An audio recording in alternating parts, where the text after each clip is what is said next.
ఓం శ్రీ పరమాత్మనే నమః. శ్రీమద్భగవద్గీత అథ ద్వితీయోऽధ్యాయः. శ్రీభగవానువాచ అశోచ్యానన్వశోచస్త్వం ప్రజ్ఞావాదాంస భాషసే గతాసు నగతాశూంచ నానుశోచంతి పండితాః నత్వేవాహం జాతు నాసన్న త్వన్నేమే జనాధిపాః నచైవ న భవిష్యామ సర్వే వయమతః పరం. శ్రీకృష్ణుడు ఇలా చెప్పాడు: ఓ అర్జున, శోకింపదగని వారి గురించి నువ్వు శోకిస్తున్నావు.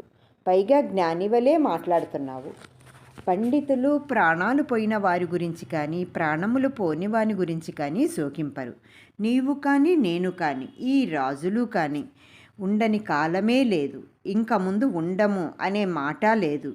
ఆత్మ శాశ్వతము, అన్ని కాలాల్లోనూ అది ఉంటుంది. శరీర పతనముతో అది నశించేది కాదు.